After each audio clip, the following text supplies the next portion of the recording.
Praise the lord. ಈ ದಿನದ ದೇವರ ವಾಗ್ದಾನ ಏಷಾಯ 54ನೇ ಅಧ್ಯಾಯ 17ನೇ ವಚನ. ನಿನ್ನನ್ನು ಎದುರಿಸಲು ಕಲ್ಪಿಸಿದ ಯಾವ ಆಯುಧವೂ ಜಯಿಸದು.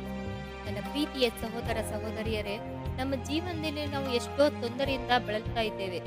ಅನೇಕ ಜನರ ನಿಂದನೆ ಮಾತಿನಿಂದ ಕುಗ್ಗಿ ಹೋಗಿದ್ದೇವೆ. ಚಾಡಿ ಮಾತಿನಿಂದ ನೊಂದು ಕಣ್ಣೀರು ಹಾಕಿದ್ದೇವೆ. ಮಾಟ ಮಂತ್ರ, ಹೊಡೆದಾಟ ಬಡಿದಾಟ, ಇನ್ನು ಯಾವ್ದಾವುದೋ ಸಮಸ್ಯೆಗಳನ್ನ ಎದುರಿಸ್ತಾ ಇದ್ದೇವೆ. ಆದರೆ ನೀನಂತೂ ಭಯ ಪಡಬೇಡ, ಚಿಂತೆನೇ ಮಾಡಬೇಡ. ದೇವರು ಇವತ್ತು ನಿನ್ನ ಜೊತೆ ಮಾತಾಡ್ತಿದ್ದಾರೆ. ಏನಂದ್ರೆ, ನಿನ್ನನ್ನು ಎದುರಿಸಲು ಕಲ್ಪಿಸಿದ ಯಾವ ಆಯುಧವೂ ಜಯಿಸದು ಎಂದು ಬಲವಾಗಿ ಹೇಳ್ತಾ ಇದ್ದಾರೆ.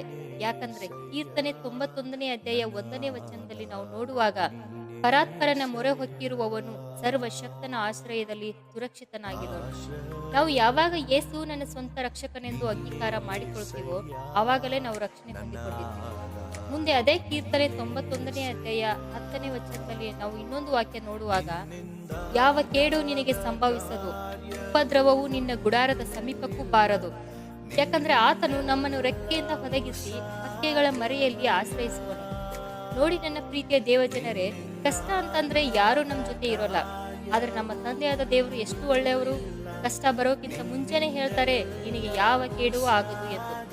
ಧರ್ಮೋಪದೇಶ ಕಾಂಡ 28ನೇ ಅಧ್ಯಾಯ 7ನೇ ವಚನದಲ್ಲಿ ನೋಡ್ತೀವಿ, ನಿನ್ನ ವಿರೋಧಿಗಳು ಒಂದೇ ದಾರಿಯಿಂದ ಬಂದವರು 7 ದಾರಿಯಿಂದ ಓಡಿ ಹೋಗುವರು ಎಂದು.